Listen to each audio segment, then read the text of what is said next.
मन्नाथ श्री जगन्नाथ मद्गुरु श्री जगद्गुरु मदात्मा सर्वभूतात्मा तस्मै श्री गुरवे नमः। नीलाचल निवासाय नित्याय परमात्मने बलभद्र सुभद्राभ्यां जगन्नाथाय ते नमः। क्रियायोग परंपरार समस्त गुरु मानक मु प्रणाम करुछि। विश्वर प्रत्येक संप्रदायर गुरु मानक मु प्रणाम करुछि। उपस्थित भगवत स्वरूप गण सबरी भितरे परमात्मा को उपलब्धि करी मु प्रणाम करुछि। भगवान कर बिना निर्देश रे सृष्टि रे कौनसी क्रिया हुए ना। जहा किछि ए सृष्टि रे घटुछि सबु सही परम पिता परम ब्रह्मंकर निर्देश रे बा इच्छा रे हेउछि। भागवत रे लेखा अछि करी कराउ थाए मुहि मो बिनु अन्य गति नाही। तेणु सबु किछि ईश्वर इच्छा रे होउछि। अहंकार अज्ञानतारू आमर बोध होउछि आमे सबु करूचे। जेतबळे आम भितरे अहंकार आउ अज्ञानता चली जीव आमे अनुभव करिबा बा बुझी पारिबा सबु किछि सेई परम पिता ही करूचंती कराउचंती। तांको बिना आउ द्वितीय एठारे केही नाहांती। सेति पई आमे सत्संगर आयोजन करिचे आउ स्वाध्याय करूचे साधना करूचे। आम भितरु किभली भाबरे अहंकार आउ अज्ञानताटा जीव। आजी आपणकर आमर जो संजोग होईची ताही ईश्वरंकर इच्छा। ईश्वरंक इच्छा नथिले कहा सहित कहार संजोग केतबळ हेई परिबो नाही। सब किछि सूक्ष्म रे सेई कारण रे परम पिता परम ब्रह्म रही सब करूचंती कराउचंती। एई बोधरे एई अनुभव रे आमे सबुबळे रहिबा कथा। आमे रही पारुने आमर अहंकार आउ अज्ञानता अछि। अहंकार कौन ना निज भितरे मु आउ मोर भावटा रहिछि। मु आउ मोर भावटा रहिछि। अज्ञानता कौन सबु किछि मोर बोली बोध होउछि आउ अज्ञानताटा होउछि निज भितरे आत्मसत्ता को बा ईश्वर सत्ता को अनुभव न करिबाटा ही अज्ञानता।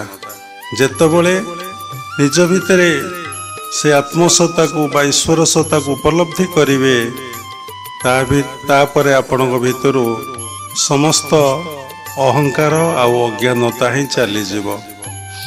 जेते शास्त्र अध्ययन करंतु जेते सत्संगर आश्रय नियंतु आपणक भितरु अहंकार अज्ञानता ही जाऊ नाही। अहंकार मु अज्ञानता मोर भाव बा मिथ्या को सत्य बोली भाविबा सत्य को मिथ्या बोली भाविबा अज्ञानता आउ कौन ना सबुबळे देहबोध अवस्था रे रहिबा ता होछि मनुष्यर बड़ अज्ञानता। देहबोध अवस्थाटा केतबळे जाऊ नाही। काहेकि जाऊ नाही ना आमे देहरे रहुचे बोली आमर देहबोध अवस्था रहुछि। जदि आमे देहरे न रहिबा ताले आमर देहबोध अवस्था आसीबो कि आसीबो नाही। तेणु देह को जाए आमर देह आज्ञा चक्र जाए। जदि आमे आज्ञा चक्र को स्थित होबा तापर ऑटोमेटिक आपनकर मन सहस्रा को जोटी ब्रह्मरंध्र कुहाउछि बा पिलार दुखुदुखी स्थान कुहाउछि से स्थान को सहस्रा कुआ जाउछि। से स्थान को आपनकर मन पळेबो। जदि से स्थान को सहस्रा को आपण मन जीव आपनकर देहबोध अवस्था और रहिबो नाही। आपण देहरे थाई देहरे नथिला भली बोध होउथबो। आपण सबुबळे निजको जंत्रवत अनुभव करुथेबे। सब काम आपण करुथेबे। बसिबे खाइबे उठिबे जहा को जो पूर्व जन्मर संस्कार जो कर्म प्राप्ति होइछि से कर्म करुथबो। किंतु से अनुभव करुथबो जे ଈଶ୍ୱର ସବୁ କରୁଛନ୍ତି, ଈଶ୍ୱର ସବୁ କରାଉଛନ୍ତି, ମୁଁ ବୋଲି ତାର ବୋଧ ହଉନଥିବ, କାରଣ ସେ ଆଉ ଦେହରେ ନାହିଁ। ଯଦି ଆପଣ ଆଜ୍ଞା ଓ ସହସ୍ରାଚକରେ ସ୍ଥିତ ନ ହେବେ, ସବୁ ତଳଚକ୍ର ମାନଙ୍କରେ ରହିବେ, ମୂଳାଧାର, ସ୍ୱାଧିଷ୍ଠାନ, ମଣିପୁର, ଅନାହତ, ବିଶୁଦ୍ଧ ଆଉ ଆଜ୍ଞା ବିଶୁଦ୍ଧରେ ରହିବେ।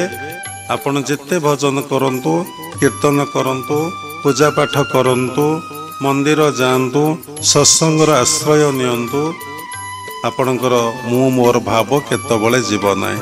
ସମସ୍ତଙ୍କର କିଛି କିଛି ଅଭିଜ୍ଞତା ଅଛି, ସମସ୍ତେ ଏ ଜଗତର ଯାତ୍ରୀ, ନହେଲେ ଆପଣ ଏ ଜଗତର ଯାତ୍ରୀ ନ ହେଇଥିଲେ କାହିଁକି ଏଠାକୁ ଆସନ୍ତେ ସତ୍ସଙ୍ଗ ଶୁଣିବା ପାଇଁ।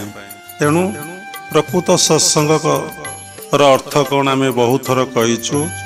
ପରମାତ୍ମା ପରମବ୍ରହ୍ମ ହେଉଛନ୍ତି ସତ୍ୟ, ତାଙ୍କ ସହିତ ମିଳନକୁ ସତ୍ସଙ୍ଗ କୁହାଯାଏ। ତାଙ୍କ ସହିତ କିଏ ମିଳନ ହବ ନା ଆମର ଯେଉଁ ମନଟା ଅଛି, ସେଇ ମନଟା ପରମାତ୍ମା ପରମବ୍ରହ୍ମଙ୍କ ସହିତ ମିଳନ ହବ। ମିଳନ ହବାଟା ହିଁ ପ୍ରକୃତ ସତ୍ସଙ୍ଗ। ତେଣୁ ସତ୍ସଙ୍ଗର ଆଶ୍ରୟ ନେଲେ, ସ୍ୱାଧ୍ୟାୟ କଲେ, ସାଧନା କଲେ ଆମର କ'ଣ ହବ ନା ଦେହ ବୋଧ ଅବସ୍ଥା ଯିବ। ସବୁକିଛି ନିର୍ଭର କରୁଛି ଆପଣଙ୍କର ସାଧନା ଉପରେ।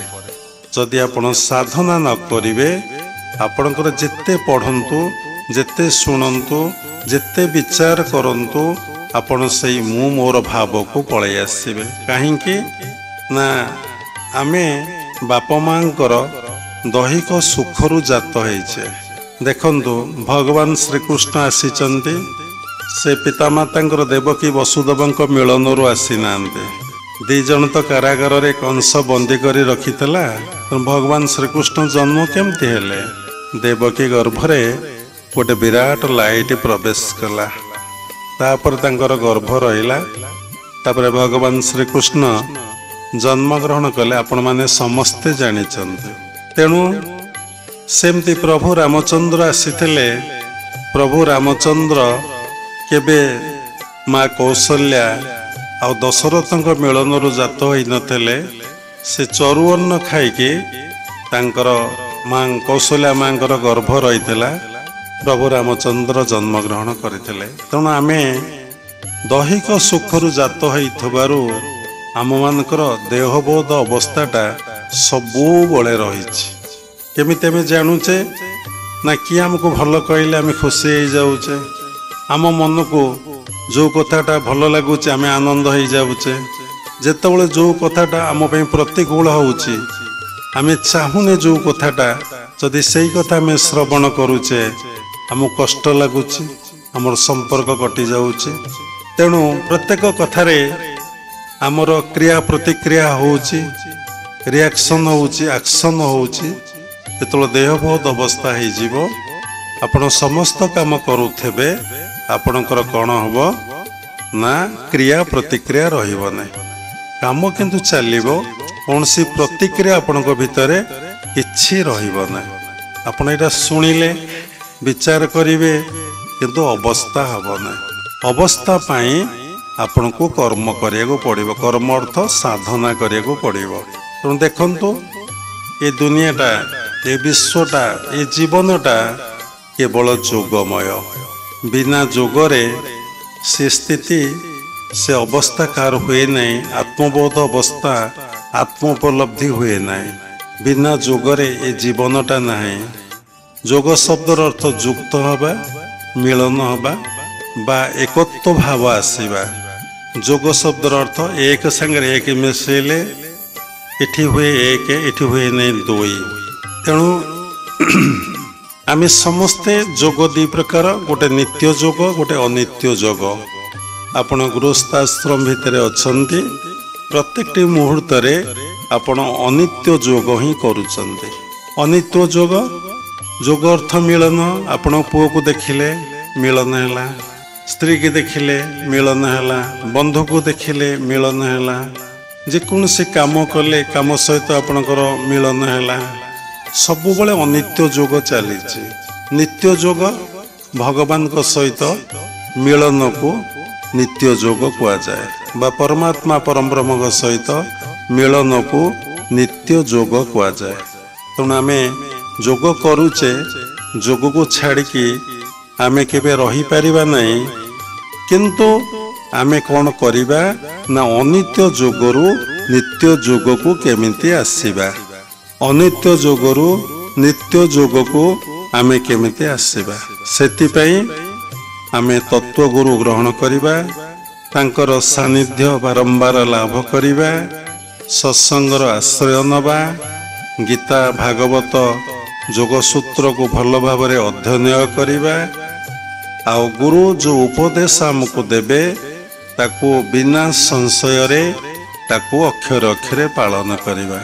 ତେଣୁ ମନ୍ତ୍ର ମୂଳଂ ଗୁରୁରୁ ବାକ୍ୟ, ଗୁରୁ ଯାହା ଆମକୁ କହିଦେଲେ ତା ଆମ ପାଇଁ ମନ୍ତ୍ର। ଯଦି ଗୁରୁଙ୍କ ବାକ୍ୟରେ ଆପଣ ସନ୍ଦେହ ଆଉ ସଂଶୟ ଆଣିଲେ ଆପଣଙ୍କର ଆଉ ସାଧନା ହେବ ନାହିଁ, ଗୁରୁ ଶକ୍ତି ଆପଣ ଭିତରେ ଆଉ କ୍ରିୟାଶୀଳ ହେବ ନାହିଁ। ତେଣୁ ଗୁରୁଙ୍କୁ ଭାଗବତରେ ଲେଖା ଅଛି, ସବୁ ଶାସ୍ତ୍ର ଲେଖା ଅଛି, ଗୁରୁଙ୍କୁ ନମଣି ମନର ଗୁରୁଟି ସାକ୍ଷାତ ଈଶ୍ୱର। ଗୁରୁ ହେଉଛନ୍ତି ସାକ୍ଷାତ ଈଶ୍ୱର। ମୁହିଁ ବସଇ ଗୁରୁ ଦେହେ ମୋ ତୁ ଗୁରୁ ଭିନ୍ନ ନୁହେଁ, ଏଘେନି ଗୁରୁ ଭଗବାନ ସେ ନୁହନ୍ତି ମନୁଷ୍ୟ ସମାନ।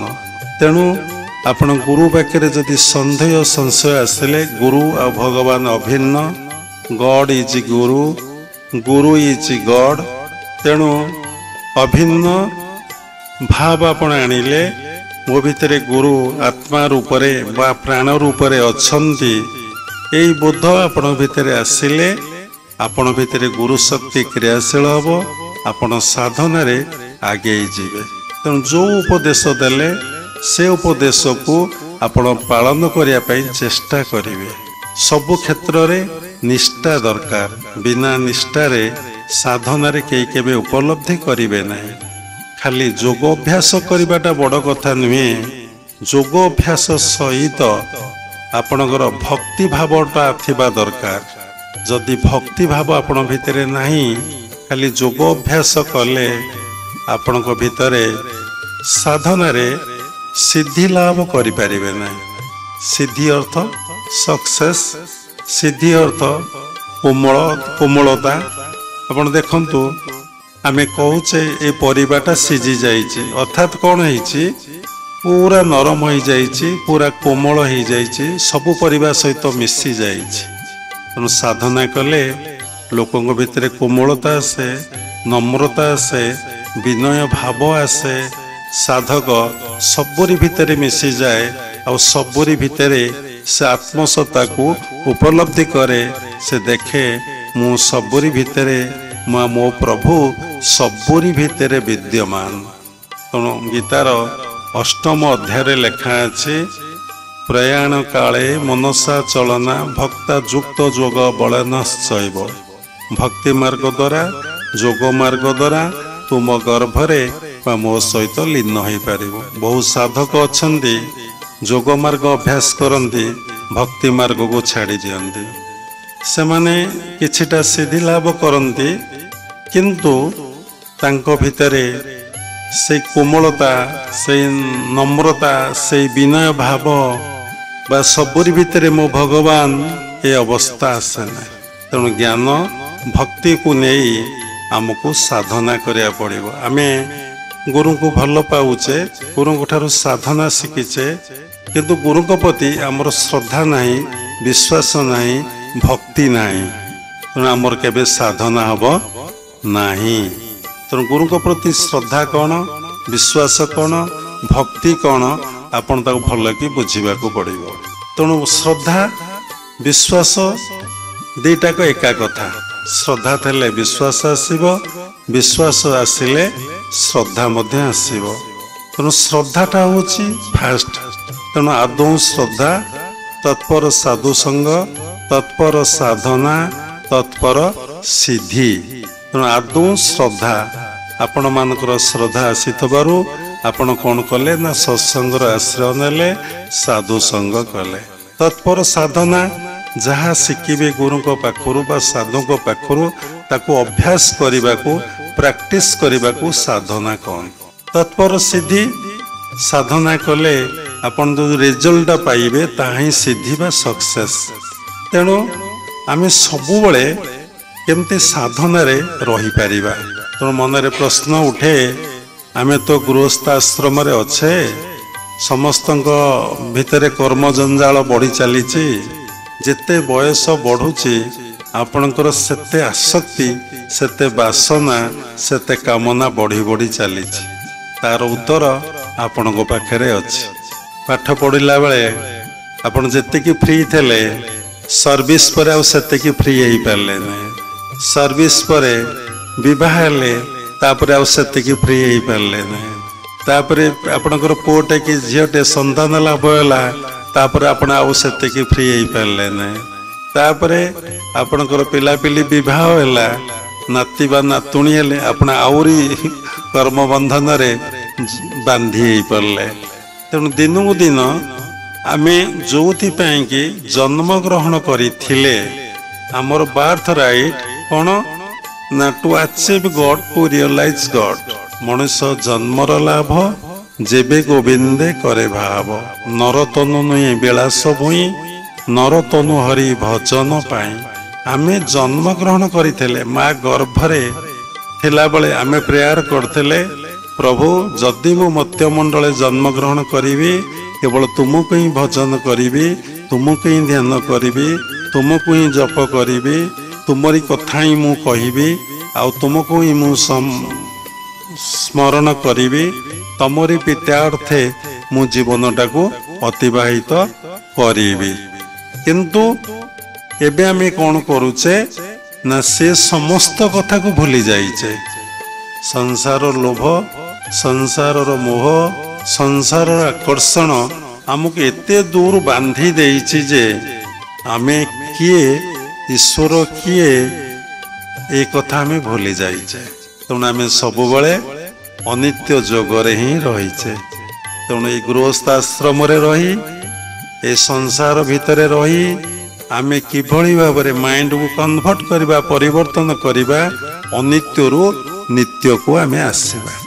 कारण अपन तो संसार छाड़ी पारिबे नहीं कारण सबू अठा लगे छाड़ी जाए किंतु संसार रूपक अठा से खोली दियो। संसार रूपक अठा जिते लगी जाए सी आउ केबे खोले नहीं कहली से केबे आउ छाड़े नहीं। तेणु रामकृष्ण कहते पणस काटिबा पूर्व समस्त हाथ में तेल लगे पणस काटती कहीं ना पणसर अठाटा हाथ में लगी जाए जदि तेल मरा होइतब आ पणस अठाटा आउ लागिब नहीं। तेणु कि तेल ये मनरे मारिले मनरे संसार लोभ संसार मोह संसार आकर्षण आम भितर रहिब नहीं। तेणु भक्ति रूपक तेल को जदि आम मन भितर आमे मारिदबा तेणु केबे संसार अठा संसार माया संसार लोभ संसार आकर्षण आम भितर रहिब नहीं। तेणु आमे कथा कोठु शिखिबा ना आमे एक कथा गुरुंक पाखरु शिखिबा। को गुरु ना तत्व गुरुंक पाखरु एक कथा शिखिबा।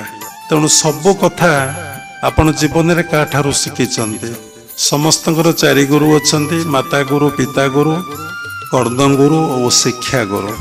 ए गुरुंक द्वारा कहले खराब हब अनेक क्रिटिसाइज कमेंट करि पारंते। मनुष्यर जीवन लक्ष्य पूर्ण हुए नहीं मनुष्य पूर्णांग मानव हुए नहीं से अनित्य रु नित्य जोग को आसी पारे नहीं। केवल तत्व गुरु कले आपण अनित्य रु नित्य को केमिति आसीबे तार कौशल भगवान आपण को बतई देवे। भगवान बतई देवे अर्थात गुरुदेव आपण को बतई देवे। तेणु सब कथा काठू आपण शिखिचंती आपण तत्व गुरु ग्रहण करी जदि तत्व गुरु ग्रहण कले तत्व गुरु आपण को स्मरण करई देवे आपणकर चेतना को जागृत करई देवे। तुमे एथिपई संसार को आसीन तुमे शिक्षा लाभ करी चाकरी करिबा विवाहर हवा पिला छुआ जन्म ग्रहण करिबा तुमे एथिपई संसार को आसीन। तुमे आसीच कौन पई ना जोठू आसीच सेठी केमिति जीव मिलन हब सेति पई तुमे आसीच। तेणु आमको शिक्षा को पड़िबो सेतिपई केते गुडे कौशल अछि से कौशल गुरु ही शिष्य को प्रदान करिथान्ते। देखंतु आमे अनित्य रे अच्छे समस्तंकर अनुभूति अच्छी आमे जहा किछि करिचे बा करूचे तार मूल लक्ष्य होउची आनंद पाइबा पे किंतु आमे आनंद रे अच्छे समस्त को प्रश्न अच्छे कि ना कहीं नहीं कारण अनित्य रे बा मिथ्या रे केबे आनंद मिले ना सत्य रे ही आनंद मिली थाए सत्य रे ही शांति मिली थाए सत्य रे ही प्रेमटा प्राप्ति होता है। तेणु आम गृहस्थाश्रम रही किभली भावरे आम जीवन निर्वाह करिबा बा जीवन को पालन करिबा ए संसार भितर रही प्रभुंक संसार भितर रही तार कौशल तत्व गुरुंक ठारू आमे शिक्षा लाभ करिबा।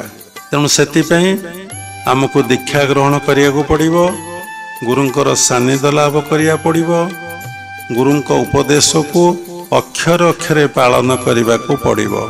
स्कूल रे ना लिखेले कि छात्र हुंती नहीं पाठ पढ़िले जाइके छात्र हुंते एवं आपण देखंतु सबो स्टूडेंट पाठ पढ़ी की लेखंती किंतु मार्क दे पारंती नहीं मार्क किए दियंती ना टीचर दियंती सारा वर्ल्ड रे से भली आपण साधना करिवे साधना रे केते बाट आगे चंती कौन करिसंती तार समीक्षा रु आपण जानि परिबे आपणकर तत्व गुरु आपण को गाइड करिके कहि देबे आपण एति बाट आगे चंती आउ आगे को आपण पढिबो।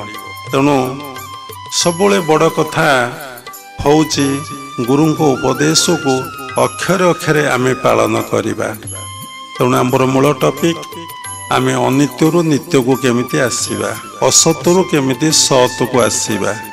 तेणु आमे जदि अनुभव करिबा बा विचार करिबा ये संसार रे किए मोर आपणार किए मोर आपणार देखंतु जीवन काल भितरे आपण अनेक लोक सहित साथी होइचंती अनेक लोक सहित आपणकर संपर्क अछि समयर स्रोतरे किए कुआड चली जाउचंती किए केते प्रकार परिवर्तन हो जाउचंती जो मनुष्य सहित आमे संपर्क रखुचे बा साथी होउचे ता टेम्पोरारी ता परमानेंट नुहे जो मनुष्य सहित आमर संपर्क रहुचे बा साथी होउचे तांको सहित जदि टिके स्वार्थ हानि घटिबो तांको सहित कथाबार्ता रे जदि टिके कोनोसी असुविधा घटी जीवो कि दबा नबार कौन टिके असुविधा हो से आपण सहित संपर्क काटी देबे।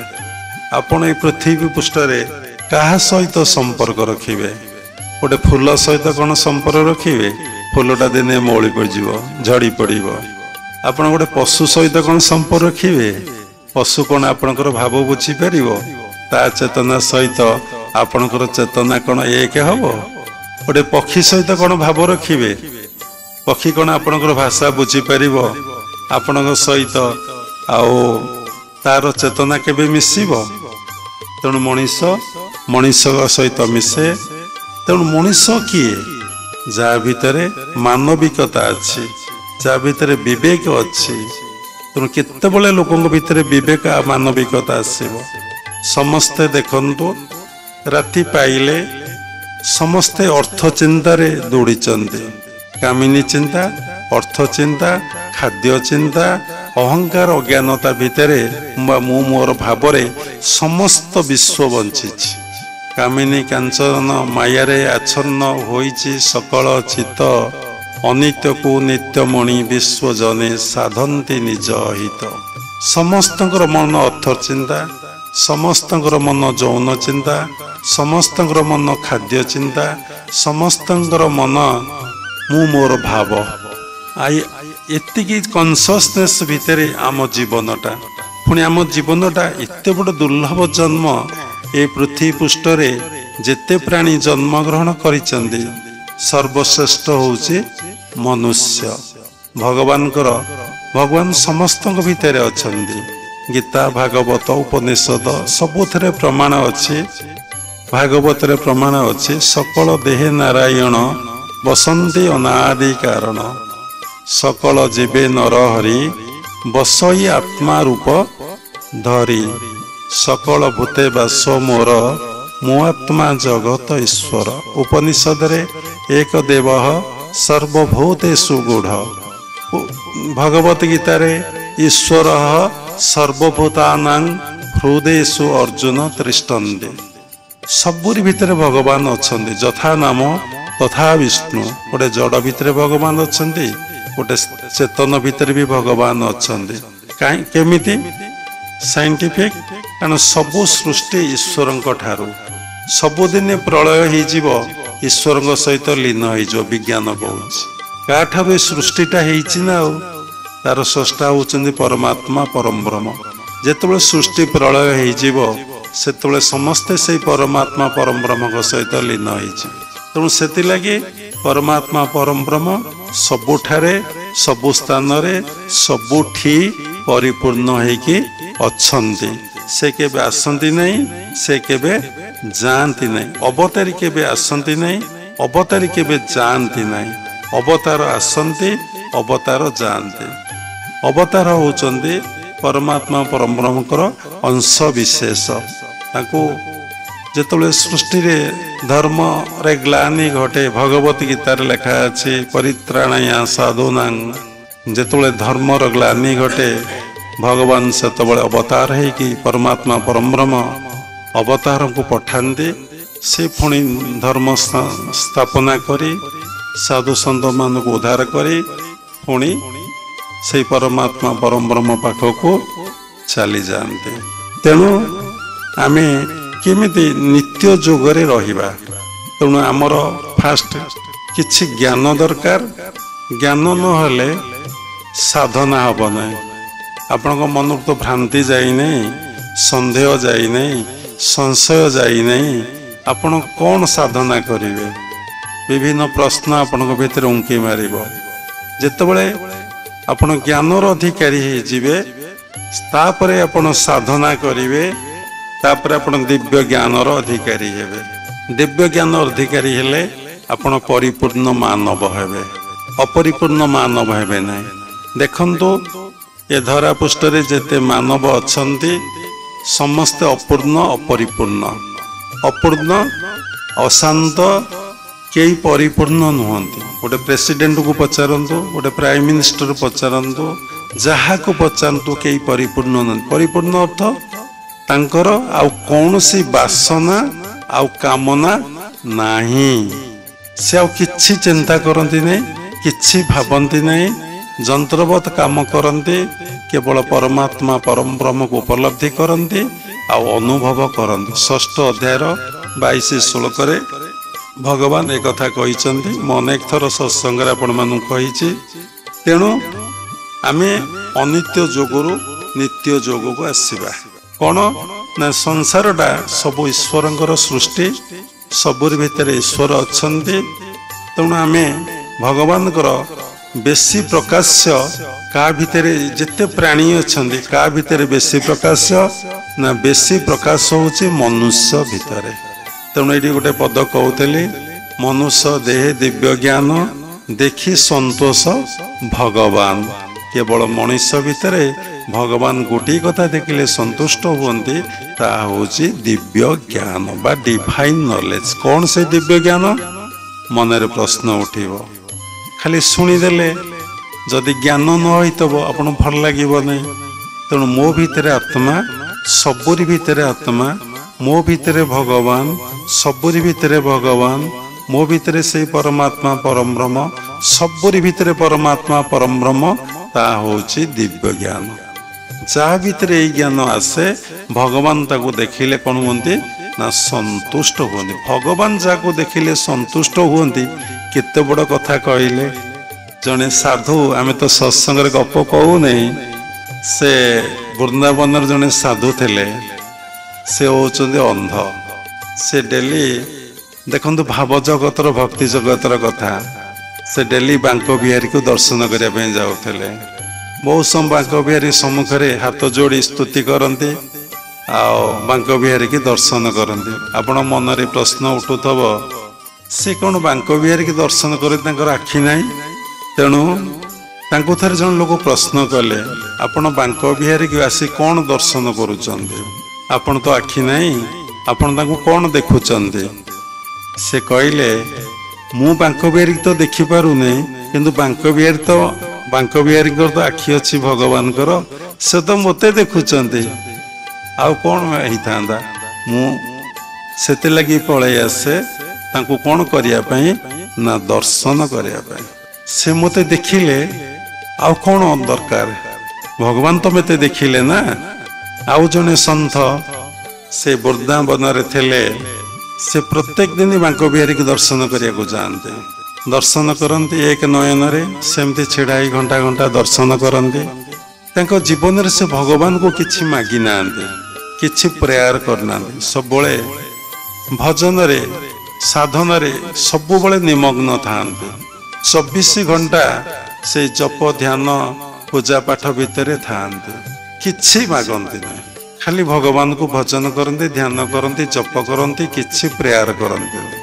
मनीष जो ईश्वर को मागुची ता मागिबाटा ठीक नुहे सी तार जहा दरकार बोली भाबुची ता मागुची किंतु जानिमा कथा एतिकी जे सी जहा जानिची मागुची ता पई सेटा मंगल कि अमंगल तार से विषय नॉलेज ना सी जानी नहीं तार भविष्यत सी जानी नहीं तार आगामी दिन गुड़ाक केमिति अतिबाहित हबो।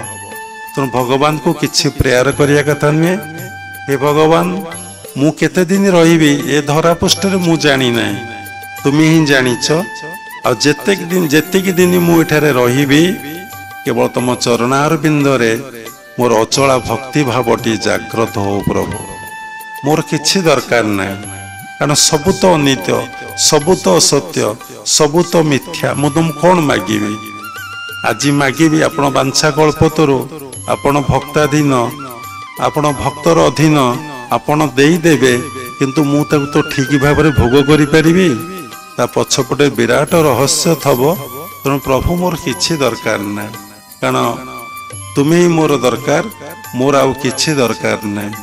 जेमती दुर्योधन जाइथिले महाभारत युद्ध पूर्वर कांक पाखक भगवान श्रीकृष्ण पाखक से मागिले आपणकर सैन्यगण मोर दरकार भगवान देदेले।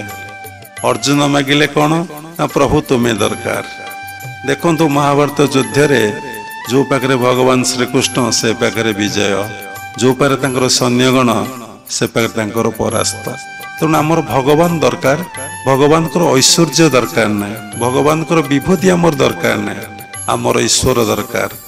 तेणु आम आसीचे से तेणु से आउ किछि मागंती नहीं से थरे जाई बांक बिहारी की दर्शन कले देखले बांक बिहारी देखा जाऊना से बड़ा आश्चर्य हेले बांक बिहारी कौन देखा जाऊना मोर दृष्टि शक्ति कौन दुर्बल हो जाइए कि से पाख लोक को पचारे बांक बिहारी कहीं देखा जाऊना ना आमको तो स्पष्ट देखा जाउचंदी आपण को कहीं देखा जाऊना ये मन दुखारे फेरी आसिले ये तापर दिन गले बांक बिहारी की दर्शन करने पुणी बांक बिहारी देखा जाऊना से बड़ चिंतार पड़गले पुणी कौन बांक बिहारी देखा जाऊना पुणी पचारे बांक बिहारी अच्छा ना चली जाइए मंदिर रो नाई तो प्रभु प्रकट होती ये तो छिड़ा होती आम तो दर्शन कर ये मन दुखरे पलि आसिले कहले मु केते बड़ पापी केते बड़ म्लेच्छ केते बड़ मु पतित प्रभु आ मते दर्शन दौना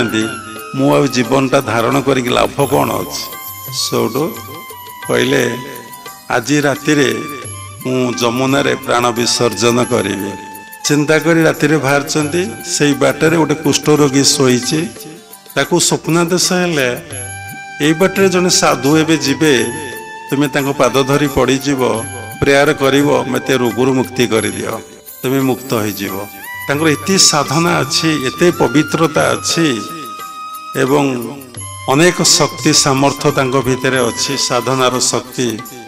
तेणु से कौन कले से बाट दे जीवा भितर से कुष्ठरोगी देखिले साधु जनक आसुचंदी गोड़ को माड़ी बसिले प्रेयर कले प्रभु मते रोगरू भल कर दियो।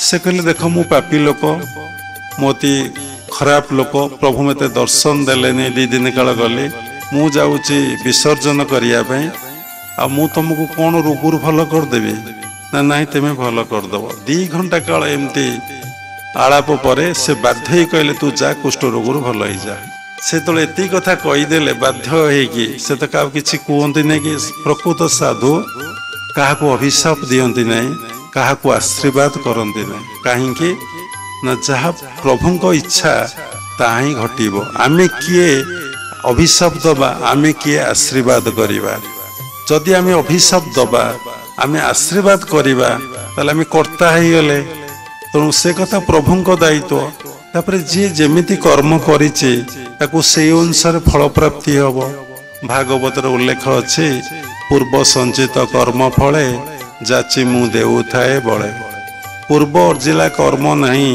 एबे लुड़िले पाइबू कहीं भूता दे कर्म पादे सेव कर्म नहीं अन्य देव तेणु कर्म ठारू बड़ देवता कहीं ना आम इंग्लीश रे कही दउचे ड्यूटी इज गॉड को ड्यूटीटा इज गॉड आमको जना ना जोगयुक्त कर्मटा ही ड्यूटी इज गॉड कौन जोगयुक्त कर्म मन रे प्रश्न उठिबो जेतोले मु करूची कर्ता भाव रखी तुम कर्म करुच तुम ड्यूटीटा इज नॉट गॉड जेतोले ईश्वर सब काम करुचंती प्रति कर्म ईश्वरीय कर्म आ प्रति कर्म को भगवान मो भीतर रही करुचंती ताहले सेटा होची ड्यूटी इज गॉड बहुत लोकों भीतर अज्ञानता अच्छी से माने कहउचंती ड्यूटी इज गॉड भगवान भगवत गीता रे अर्जुन को कहिचंती कोटी कर्म त्याग करिया पई कहि ना कौन सी जगह कर्म त्याग करिया पई कहि ना गीताटा कुहाई कोटी ना युद्ध क्षेत्र रणभूमि रे गीताटा कुहाई ना कि एवं गीताटा 18 अध्याय 18टा जोग प्रत्येक चैप्टर गोटे गोटे जोग प्रथम चैप्टर होची विषाद जोग देखंतु विषाद ही अर्जुन विषाद ही गीतार उत्पत्ति एवं गीतार परिसमाप्ति कौ जोगरे मुख्य जोगरे गीतार परिसमाप्ति भगवान लास्ट अध्याय को रखिंट मुख्य जोग देखंतु भागवत उत्पत्ति कौटू होती विषाद व्यासदेव बसी भावुंट विषादग्रस्त प्रभु केमिति कलिजुग आसब द्वापर जुगर अंत समय कलिजुग लोक माने कामिनी कांचन आसक्त बुड़ी रे संसार लोभ मोह आकर्षण तीव्र मात्रा रे वृद्धि पाइब लोक माने धर्म प्रति विमुख हेबे ईश्वर प्रति विमुख हेबे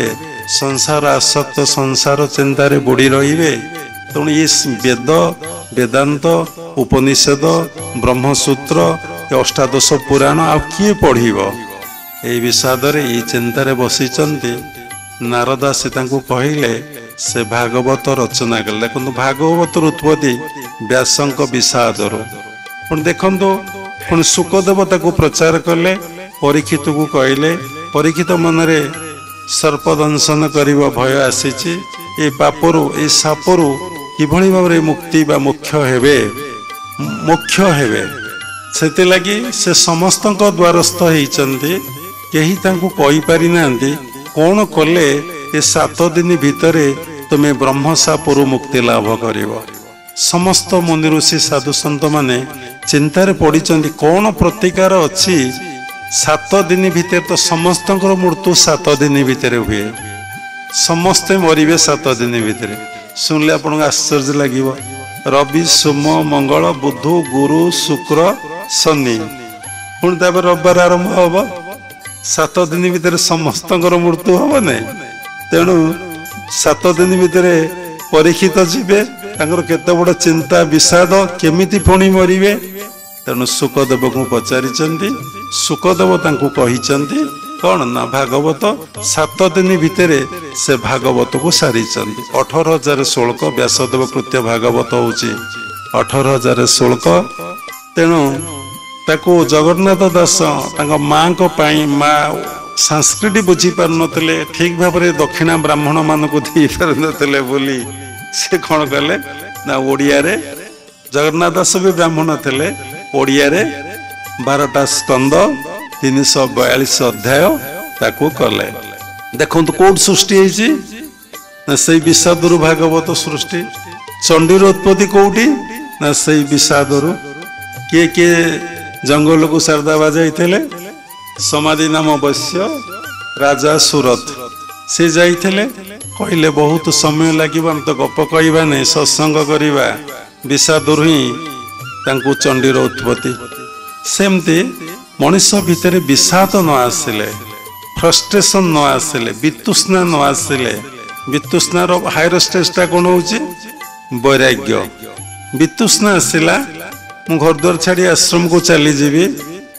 जिते वितृष्णा चलीगला आपण पुणी बैक करेंगे वितृष्णा आसे जाए किंतु वैराग्य थरे आसिले आउ केतबेले जाए ना तेणु गप से रहीगला सत कथा गप नुहे से रोगुरु भल होगले एमती भल होगले साधु भोर ही आसी आउ जमुना रे झास दबा को इच्छा कले नहीं गाधे की फेरी आसिले कहले जाऊँगी बांक बिहारी की दर्शन करी गला बेलू को बांक बिहारी प्रकट होती आगे दर्शन कले कहले प्रभु 3 दिन देखादेल नहीं मु तो प्राण विसर्जन करने को जाऊली आउ से कुष्ठ रोगी पड़ी से किमिति जानला मु साधु आउ तुम्हें ता भीतर रही कहल मो भीतर रही कहल साथी साथी ता रोग भल हो सुवर्ण शरीर तार होगला सुनार शरीरटा होगला सुंदर रूप लावण्य रे शरीर पूरी उठिला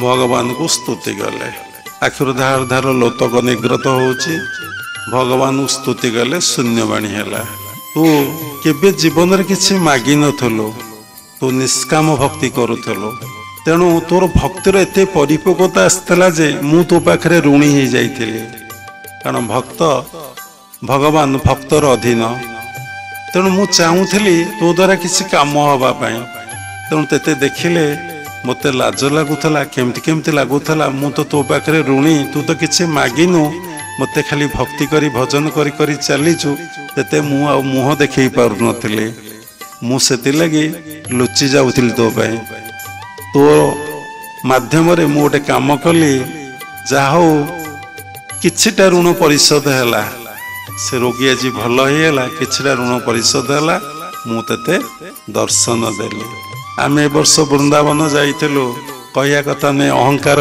हो सत्संग रे आम गला भयंकर भिड़ प्रबल भिड़ आम प्राय 0.5 किलोमीटर भिड़े गला परे धईस ही पड़लो प्रबल झाड़ बोला गरम है आम देखिलु आ भितर आ जाई हब ना आम पलि आसिलु पलि आसिकी विश्राम नेलु गले प्रभु बांक बिहारी दर्शन देल ना एते भिड़ एते कष्ट केमिति कौन दर्शन करिवु मु सोईचे आम शोचु स्वप्न रे देखुचु बांक बिहारी को प्रत्यक्ष रे संध्या बेलू राति 8टा को आम यात्रा कलु गला भिड़ कमी जाइए बांक बिहारी की आम जिते थर जाइचु भल भाव में देखिपारे कारण से भयंकर भिड़ हुए छोट जगहटीए तापर संध्या बेले राति 8टार जिते गलु आम भल भाव में बांक बिहारी की दर्शन कलु फूलमाल देले मिठा देले पेड़ा भोग देले आम धरिकी फूलमाल को धरी बांक बिहारी को सुंदर भाव में दर्शन करके फेरी आसिलु जार जेमंत भाव देखी नाव मु दिए सलखी तेणु हरि कथा कहूथा हरि पाद पद्म को धाउथा तेणु आपण जदि भगवत बोधरे रहिबे भगवान पाखक आपण गोटे पाद जीवे भगवान आपण पाखक 100 पाद आसबे कारण से भक्ताधीन से भक्त र सबु किछि जगत किंतु तांकर अधीन से किंतु भक्तर अधीन भगवान मागिले सबु दियंती किंतु भक्तिटा दियंती नहीं कहीं भक्तिटा दियंती नहीं ना से भक्तर अधीन हो जीवे बोली तेणु यही जितेबले संसार रही आपण योगाभ्यास करेंगे अनित्य जोगुरु नित्य जोग को आसबे ଆପଣ ଭଗବାନ ପାଖରେ କିଛି ପ୍ରେୟାର କରିବେନି, କୌଣସି କାମନା ବାସନାର କଥା ପ୍ରେୟାର କରିବେନି। ଯାହା ଆପଣଙ୍କର ଡେଷ୍ଟିନିରେ ଅଛି ତାହା ହିଁ ହବ। ଆଉ ଗୋଟେ କଥା ହୁଏ, ଧର୍ମ ଜୀବନ ଆରମ୍ଭ ହୁଏ ତ୍ୟାଗରେ, ତାର ପରିସମାପ୍ତି ହୁଏ ତ୍ୟାଗରେ। ଯିଏ ଯେତେ ବଡ଼ ତ୍ୟାଗୀ ସେ ସେତେ ବଡ଼ ଧାର୍ମିକ। ତ୍ୟାଗ ଅର୍ଥ କ'ଣ? ଆପଣ ଭାବୁଥିବେ ସବୁ ଛାଡ଼ି ଛୁଡ଼ି ଦେଇ ଜଙ୍ଗଲକୁ ଚାଲିଯିବା। ନା, ତ୍ୟାଗ ହୁଏ ମନରେ, ତ୍ୟାଗ ହୁଏ ନାହିଁ ଜଙ୍ଗଲରେ ରହିଲେ। ଯଦି ଆପଣ ମନରେ ସଂସାର ଅଛି, ସଂସାର ବୋଇଲେ କ'ଣ? ନା ଟଙ୍କା, କାମିନୀ, କାଞ୍ଚନ, ଖାଦ୍ୟ, ଯଶ, ସମ୍ମାନ, ପ୍ରତିଷ୍ଠା ଯଦି ଆପଣଙ୍କ ଭିତରେ ଅଛି, ଆପଣ ଯୋଉଠି ଯାଇକି ରହିବେ ସେଠି ସଂସାର କରିଦେବେ। ତାର ଶହ ଶହ ପ୍ରମାଣ ଅଛି, କହିଲେ ବହୁତ ସମୟ ଯିବ। ଯୋଉଠି ରହିବେ ସେଠି ସେ ପରିବେଶ ଆପଣ ପାଇଁ ଜୁଟିଯିବ ଯଦି ଆପଣ ଡେଷ୍ଟିନିରେ ଅଛି। ତେଣୁ ଥରେ ରାମଚନ୍ଦ୍ର ରାଜଉଆସ ଭିତରେ ବଢ଼ୁଥିଲେ, ସେ ସଂସାର କ'ଣ ଦେଖିନଥିଲେ, ଜାଣିନଥିଲେ। ଥରେ ସେ ଇଚ୍ଛା କଲେ ମୁଁ ଟିକେ ସଂସାର ପରିକ୍ରମା କରି ବୁଲିକି ଦେଖିବି। କୂଳଗୁରୁ ବଶିଷ୍ଠଙ୍କୁ କହିଲେ, ବଶିଷ୍ଠ ଦଶରଥଙ୍କୁ କହିଲେ, ଦଶରଥ ପରମିଶନ ଦେଲେ। ସେ କ'ଣ କଲେ ନା ପରିକ୍ରମା ପାଇଁ, ନଗର ପରିକ୍ରମା ପାଇଁ ବାହାରି ପଡ଼ିଲେ। ଯେତେବେଳେ ନଗର ପରିକ୍ରମା ପାଇଁ ସେ ବାହାରି ପଡ଼ିଲେ, ସଂସାରରେ ସୁଖ ଦୁଃଖରେ ସଂସାରଟା ପରିପୂର୍ଣ୍ଣ ହିଁ ଅଛି। ଅନେକ ଗୁଡ଼ିଏ ସେ ଦୃଶ୍ୟ ଦେଖିଲେ, ଯେମିତି ବୁଦ୍ଧଦେବ ଦେଖିଥିଲେ। ଚାରିଟା ଦୃଶ୍ୟ ଦେଖି ତାଙ୍କ ଭିତରେ ବୈରାଗ୍ୟ ଆସିଥିଲା। ସବୁ ତ୍ୟାଗ କରିଦେଇ ଜଙ୍ଗଲକୁ ଯେମିତି ତପସ୍ୟା କରିବାକୁ ପଳାଇ ଯାଇଥିଲେ, ସେଇଭଳି ରାମଚନ୍ଦ୍ର ସବୁ ଦୃଶ୍ୟ ଗୁଡ଼ିକ ଦେଖିସାରି ରାଜବାଟୀକୁ ଫେରି ଆସିଛନ୍ତି। ମନ ଦୁଃଖରେ ବସିଛନ୍ତି। ରାମଙ୍କର ଦୁଃଖ ଦେଖି ବଶିଷ୍ଠ ସହିପାରିଲେନି। କ'ଣ ହେଲା? ଏ ତ ବୁଲିବାକୁ ଗଲେ, ପରିକ୍ରମା କରିବାକୁ ଗଲେ, ଆସିକି ଦୁଃଖରେ ବିଷାଦରେ କାହିଁକି ବସିଛନ୍ତି? ସେ ବଶିଷ୍ଠଙ୍କୁ ଏ କଥା କହିଲେ। ବଶିଷ୍ଠ ଯାଇ ରାମଚନ୍ଦ୍ରଙ୍କୁ ପଚାରିଲେ, କ'ଣ ପାଇଁ ତୁମେ ମନ ଦୁଃଖରେ ବସିଛ ପରିକ୍ରମା ପରେ? ସେ କହିଲେ, ମୋତେ ସଂସାର ଭଲ ଲାଗୁନାହିଁ, ମୁଁ ସଂସାର ଛାଡ଼ି ଚାଲିଯିବାକୁ ଚାହୁଁଛି। ବଶିଷ୍ଠ କହିଲେ, ଠିକ୍ ଅଛି, ଆପଣ ସଂସାର ଛାଡ଼ି ଚାଲିଯାଆନ୍ତୁ, ମୋର କିଛି କହିବାର ନାହିଁ। କିନ୍ତୁ କେଉଁଠି କହିବେ ମୋତେ, ସଂସାର କେଉଁଠି ସରିଯାଇଛି, ତାର ଆରପାରିଟା କେଉଁଠି, ଆପଣ ସେଇଠିକି ଚାଲିଯିବେ। ରାମଚନ୍ଦ୍ର, ପ୍ରଭୁ ରାମଚନ୍ଦ୍ର ଏ ପ୍ରଶ୍ନର ଉତ୍ତର ଦେଇପାରିଲେନି। ଆପଣମାନେ କୁହନ୍ତୁ, ସଂସାର କେଉଁଠି ଛିଣ୍ଡି ଯାଇଛି, ତାର ଆରପାରିଟା କେଉଁଠି ଅଛି? ଜଣେ ସାଧୁ ଏଇ ସଂସାର ଭିତରେ ଅଛନ୍ତି ନା କେଉଁଠି ଅଛନ୍ତି? ତେଣୁ ସଂସାର ଶବ୍ଦ ଅର୍ଥ ସାରକୁ ଗ୍ରହଣ କରି ଅସାରକୁ ତ୍ୟାଗ କର। ଯେତେବେଳେ ଆମ ମନ ଆଜ୍ଞା ଓ ସହସ୍ରରେ ରହିବ, ଈଶ୍ୱରଙ୍କ ପାଖରେ ରହିବ, ଈଶ୍ୱରଙ୍କୁ ଧ୍ୟାନ ଜପ କରିବ, ଈଶ୍ୱର ଚିନ୍ତାରେ ନିମଗ୍ନ ହେଇଯିବ, ଆପଣ ସେତେବେଳେ ସଂସାରରେ ନାହାନ୍ତି। ଯେତେବେଳେ ଆପଣଙ୍କ ମନ ଈଶ୍ୱର ଚିନ୍ତାରୁ ନିବୃତ୍ତ ହୋଇ এই କାମିନୀ କାଞ୍ଚନ ମଦ ମିଥ୍ୟା ଜୁଆ ଆସକ୍ତିରେ ରହିବ, ଯଶ ସମ୍ମାନ ପ୍ରତିଷ୍ଠା ଭିତରେ ରହିବ, ତେଣୁ ଆପଣ ସଂସାରରେ ଅଛନ୍ତି। ବୁଝିପାରିଲେ? ସଂସାର କୋଉଠି ଅଛି, ସଂସାର କୋଉଠି ନାହିଁ। ତେଣୁ ପିଣ୍ଡ ବ୍ରହ୍ମାଣ୍ଡ ଏକମତ, ଜାଣନ୍ତି ସୁଜ୍ଞାନୀ ପଣ୍ଡିତ, ଯାହା ଅଛି ବ୍ରହ୍ମାଣ୍ଡେ ତାହା ଅଛି ଦେହଭାଣ୍ଡେ। ତେଣୁ ଆପଣ ଶରୀରରେ ତଳିପାଠାରୁ ଆଜ୍ଞାଚକ୍ର ତଳ ପର୍ଯ୍ୟନ୍ତ ଆପଣଙ୍କର ସଂସାର ପିଣ୍ଡରେ। ଯେତେବେଳେ ଆପଣ ଆଜ୍ଞାଚକ୍ର ଅତିକ୍ରମ କରି ବ୍ରହ୍ମରନ୍ଧ୍ର ଆଉ ସହସ୍ରାକୁ ପଳେଇ ଆସିବେ, ଆପଣ ଆଉ ସଂସାରରେ ନାହାନ୍ତି। ଥାନ୍ତୁ ସଂସାରରେ, ସଂସାର ତ କୋଉଠି ଛିଣ୍ଡି ଯାଇନି ନା। ଯେତେବେଳେ ଆଉ ଗୋଟେ ପ୍ରକାର ବୁଝିବେ, ଆପଣଙ୍କ ଭିତରେ ମୁଁ ଆଉ ମୋର ଭାବ ନାହିଁ, ଆପଣ ସଂସାରରେ ନାହାନ୍ତି। ରାମକୃଷ୍ଣ ପରମହଂସଙ୍କୁ ପଚରାଗଲା, ଆମେ ସଂସାରରେ କେମିତି ରହିବୁ? ନା ପାଣିକୁଆ ପକ୍ଷୀ ପରି ରହିବ। ପାଣିକୁଆ ପକ୍ଷୀ କୋଉଠି ଥାଏ?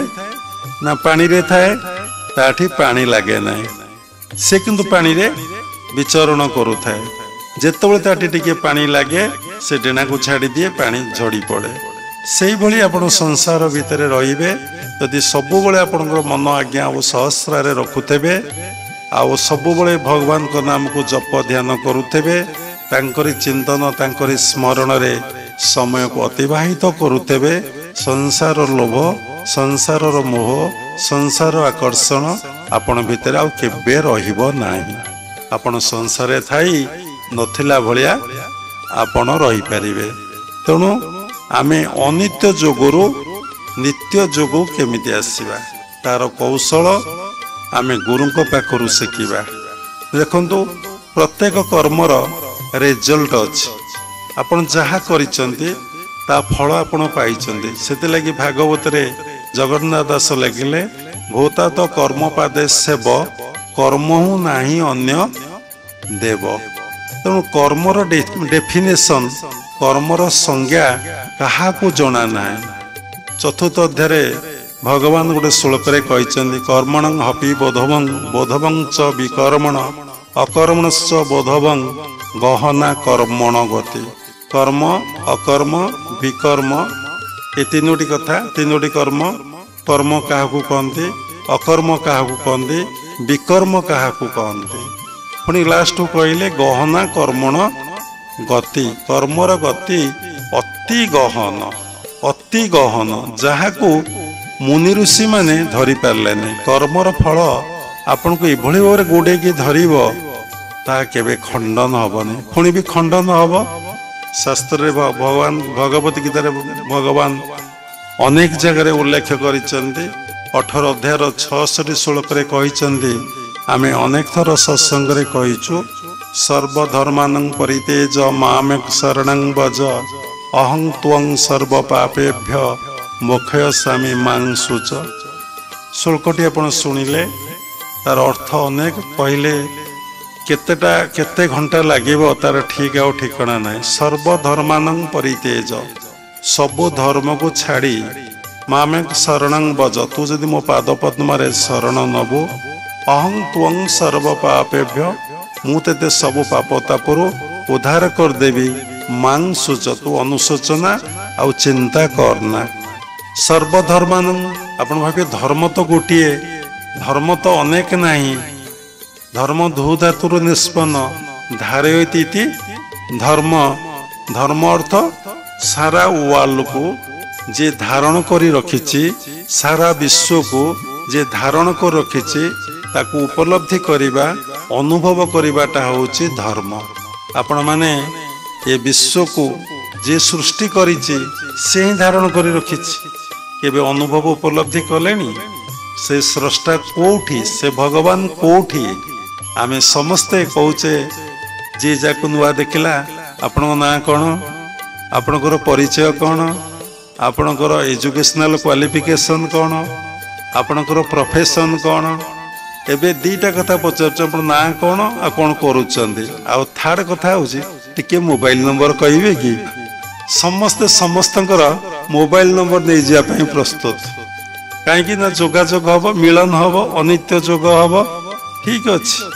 तेणु भगवान मोबाइल नंबर तो कई के मागुना भगवान कोटी अच्छा सहित टे देखा साक्षात हवा आम तांको सृष्टि रे रहीचे। देखंतु ए माटी आपन बापांकर नुहे अजांकर नुहे केबे माटी सृष्टि है कही हेनी तार गोटे उत्तर आसो जेबे सृष्टि होती से माटी पंचभूत होती। देखंतु ए जल को आपण पीउचंदी जल लगी सबकिछि करूचंदी। जलर सृष्टि विषय आपण जानी नांती कहार ए जल किया को सृष्टि कला ए पृथ्वी पृष्ठरे। अग्नि किए अग्नि कौन ए अग्नि ये केमिति सृष्टि हैला कौन ए वायु केमिति सृष्टि हैला जागो आमे नेकी बंचीचे। आकाश आकाशरु सबकिछि सृष्टि। तेणु आमे आकाश विषय आकाश कहार आमे भी जानिने किंतु आमे सबकिछि ईश्वरंकर बोली आमे संक्षेप रे जानिचे। सबकिछि परमात्मा परम ब्रह्मंकर सबकिछि भगवानकर आमे सबकिछि भोग करूचे किंतु तांको प्रति आमर कृतज्ञता नाही। जाठू टिके उपकार पाइले आमे कृतज्ञता जणाउचे ताकू देखिले खुशी हो जाऊचे ताकू देखिले आमे आनंद हो जाऊचे किंतु भगवान प्रति आमे केबे कृतज्ञता जणैचे। तर चिंता करी देखिले कौन कृतज्ञता भगवान को जणैबे कौन जणैबे भगवान को जणैबे हाथ जोड़ी की हे भगवान सबकिछि तुमर सबकिछि तुमे सबकिछि तुमर सबकिछि तुमे। आपण दिनक भितर केते थर कहते भगवान सबकिछि तुमर सबकिछि तुमे? केते थर आपण माने कहते किए कहीच? तेणु आज ठारू शिखिले सत्संग दिन को 50 थर 100 थर कहे हे भगवान सबकिछि तुमर सबकिछि तुमे। तांको भल पाइबा अर्थ तांको पाखरे भ अर्थ भगवान ल अर्थ लय सबले तांको पाखरे मन को रखिबे, तांको स्मरण करिवे, तांको चिंतन करिवे, तांको नाम को जप करिवे, तांको ध्यान करिवे। तेणु शास्त्र भगवत गीता रे 12 अध्याय होची भक्ति योग। कहिले बहुत समय जीव। तेणु भक्ति योग 20टी श्लोक भक्ति योग रे से 20टी श्लोक रु 12 रु 20टी श्लोक 8टी श्लोक रे भगवान भक्तर लक्षण वर्णना करछन्ति। आमे भाबुचे जे जप करूचे, तिलक नउची, माला नउची, पूजा पाठ करूचे से ही भक्त। एटा स्थूल रे। सूक्ष्म रे आपण देखिबे से 8टी श्लोक को भल भाव रे पाठ करिवे, न बुझी परले बाबा को पचारिवे। से 8टी श्लोकर लक्षण भगवान कहते भक्तर लक्षण। जहाँक भितरे जहाँक मनरे यही लक्षण प्रकाश पाए से होचे मोर भक्त। तो गोटे लक्षण मु कहूँ तुल्य निंदा स्तुति मौनी संतुष्ट जेन केनचित अनिकेत स्थिरमति भक्तिमान में प्रिय नर। से मोर भक्त किए ना तुल्य निंदा स्तुति मौनी संतुष्ट जेन केनचित। जे निंदा प्रशंसा रे कौन करे? मौन। तुल्य निंदा स्तुति संतुष्ट सबले संतुष्ट संतुष्ट सततं जोगी। जे योग अभ्यास करे भगवान पाखरे मन को रखे से सबले संतुष्ट। से केबे असंतुष्ट हुए ना।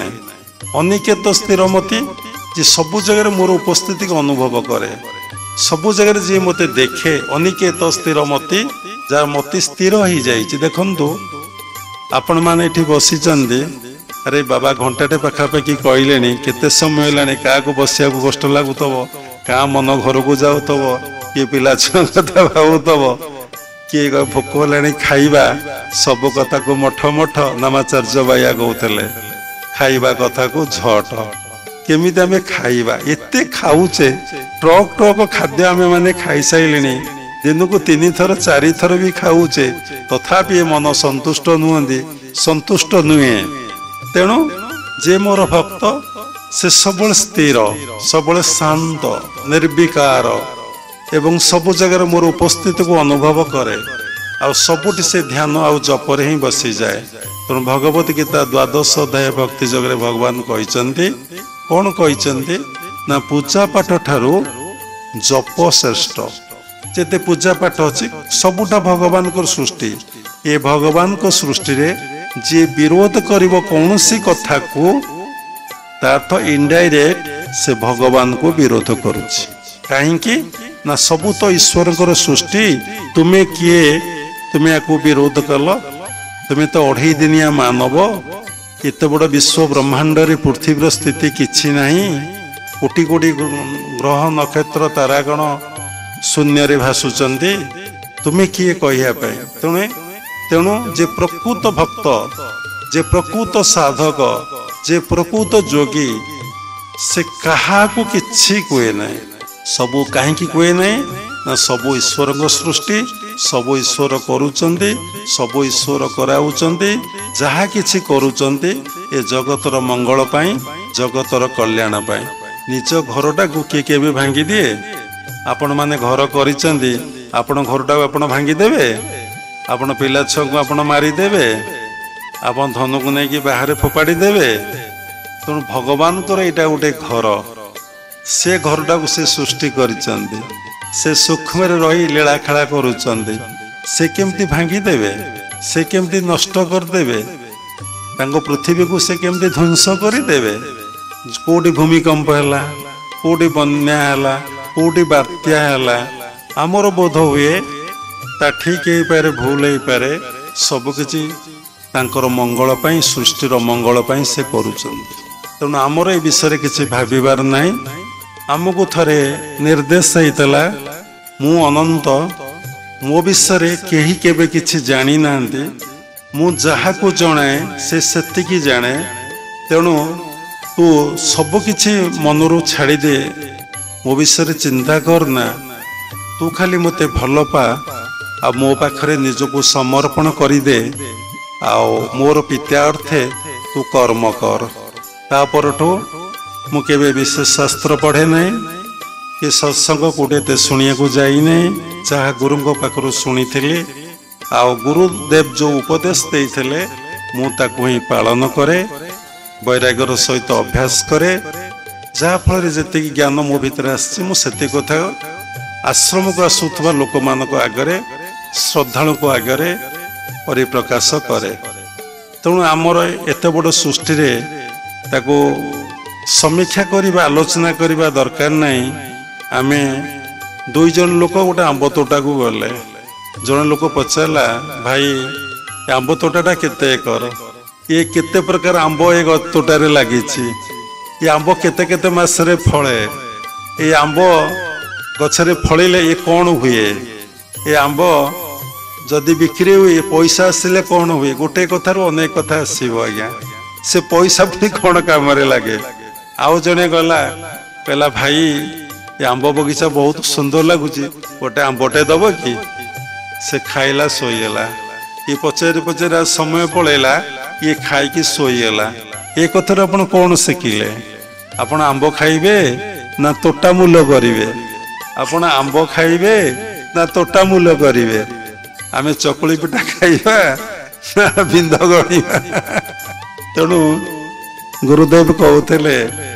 तुम्हें आग भगवान को एड्रेस जानिया पूर्वर भगवान को ठिकाना जानिया पूर्वर निजर एड्रेस निजर ठिकानाटा तुम्हें जान मु किए केउठी थिले केउठा को आसीची कौन पाई आसीची आ केउठा को जीवी मु किए हु आमाई मु केउठी थिले केउठा को आसीची आ केउठा को जीवी कौन नहीं करी आसीची कौन एठी मु सृष्टि करी गला बेले मु कौन नहीं करिकी जीवी केबे निज मन को पचारि वैक्स योर कनसाइन सब कथा खंडिया अपूर्ण रोच आम समय को बारंबार देखु तेणु केबे निज विवेक को पचारि मु किए कहींपारे आपण मैंने आपण किए कहींपारे समस्ते शिक्षित ज्ञानी लोक आपण मैंने बसी पूर्वर संस्कार अच्छी ना आपण मैंने आसते नहीं ये सत्संग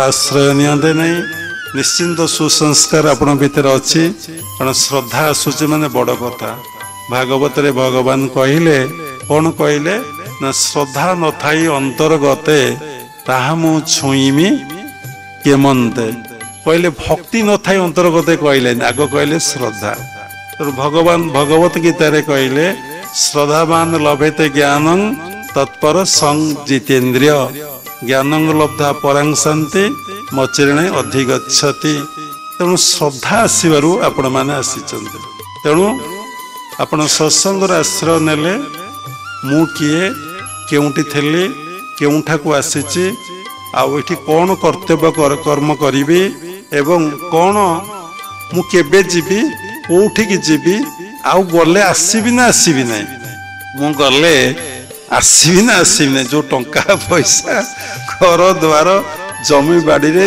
समस्त समय विनियोग मु करदेली आपको कौन सतरे मु छाड़ी चली जीवी खाली जीवी एवं शेष बेलर कथा केमिति मला बेलर अवस्था मोर सतरे आज चली आसी आउ 10 वर्ष पर जेठाकू चली आसबे आउ माने नाही निश्वास नैव विश्वास निश्वास पर कहार विश्वास नाही कहीं ना आपण श्वास प्रश्वास नौना आपण छाड़ू ना परम पिता परम ब्रह्म सहस्र रही श्वास प्रश्वास नौचंदी से छाड़ू आपण सब कर्म जानिकी करुचंदी ज्ञानतरे करुचंदी किंतु गोटे कर्म आपणकर अज्ञानतरे सबुबले चली ब्रेथ बा श्वास प्रश्वासर कर्म तेणु से कथा कहले मु किए तार अनेक समय लगे अनेक घंटा घंटा पलैब ତେଣୁ ସଂକ୍ଷେପରେ ସରଳରେ କହିଦେବା ମୁଁ ହେଉଛି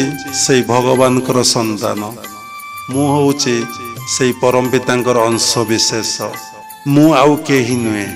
କିନ୍ତୁ ମୁଁ ଅହଙ୍କାରରୁ ଅଜ୍ଞାନତାରୁ ମୋର ବୋଧ ହେଉଛି ମୁଁ ଜଣେ ବ୍ୟକ୍ତି। ଯେତେବେଳେ ମୋ ଭିତରେ ଜ୍ଞାନ ଆସିବ ମୁଁ ଅନୁଭବ କରିବି ମୁଁ ସେଇ ପରମାତ୍ମା ପରମ ବ୍ରହ୍ମଙ୍କର ସନ୍ତାନ ବା ଅଂଶ ବିଶେଷ। ଭଗବାନ ଏକଥା ଭଗବତ ଗୀତାରେ 15 ଅଧ୍ୟାୟରେ ସୁନ୍ଦର ଭାବରେ କହିଛନ୍ତି। ମହିମାଂଶ ଜୀବଲୋକ ଜୀବଭୂତ ସନାତନ ମନ ଷଷ୍ଠେନ୍ଦ୍ରିୟାଣୀ ପ୍ରକୃତି ସ୍ଥାନୀ କର୍ଷତି। ସବୁ କଥା ଭଗବତ ଗୀତାରେ ଅଛି। ଭଗବତ ଗୀତାକୁ କଳିଯୁଗ ଲୋକମାନେ ପଢ଼ିକି ବୁଝିପାରିବେ ନାହିଁ। କାହିଁକି ନା ସଂସ୍କୃତ ଜ୍ଞାନ ନାହିଁ, ସାଂସ୍କ୍ରିଟ ଆଉ ପଢ଼ା ହେଉନାହିଁ।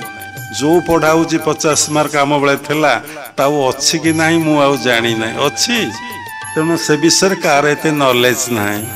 ତେଣୁ ମୁଁ ହେଉଛି ପରମାତ୍ମାଙ୍କର ଅଂଶବିଶେଷ, ଭଗବାନଙ୍କର ସନ୍ତାନ। ସେ ମୋର ହେଉଛନ୍ତି ଆକ୍ଚୁଆଲି ପିତା, ସେ ହେଉଛନ୍ତି ପରମ ପିତା। ସେ ଯଦି ନ ଚାହିଁବେ ଏ ପାଳିତ ପିତାମାତା ମୋର ଯତ୍ନ ନେଇପାରିବେନି। ପିଲାଟା ଯେତେବେଳେ ଶ୍ୱାସ ପ୍ରଶ୍ୱାସ ନାହିଁ ବୋଲି ଆମେ ଜାଣିବା ମୃତ୍ୟୁ, ତାର ଯତ୍ନ ତା ବାପା ମା ନେଇପାରିବେ? ବାପା ମା ପିଲା କହୁଛନ୍ତି ଡିମାଣ୍ଡ କରିବେ କି ଏଇ ସତ୍ସଙ୍ଗ ଶୁଣି କି କମେଣ୍ଟ ମାରିବେ କ'ଣ ବାପା ମା କଥା ବାବା ଏମିତି କହୁଛନ୍ତି। ଗୋଟେ ମଲା ଲୋକର ଯତ୍ନ ବାପା ମା ନେଇପାରିବେ? ଛାଡ଼ନ୍ତୁ, ଆଉ ଗୋଟେ କଥା କହୁଛି, ସେ ପିଲା ପାଇଁ ଶ୍ୱାସ ପ୍ରଶ୍ୱାସଟେ ନେଇପାରିବେ? ଆଉ ପିଲାକୁ କ'ଣ ଭଲ ପାଉଛନ୍ତି? ତେଣୁ ସେଇ ପରମ ପିତାଙ୍କର ଆମର ସନ୍ତାନ। ବହୁତ କଥା ସବୁ ଅପୂର୍ଣ୍ଣ ରହିଗଲା। ଆମେ କାହା ସହିତ ସାଥୀ ହେବା? କିଏ ଆମର ଆପଣାର? ଭଗବାନ ବିନା କୋଇ ଅପନା ନାହିଁ। ଭଗବାନ ଠାରୁ ଆପଣାର କେହି ନାହାନ୍ତି। କେମିତି?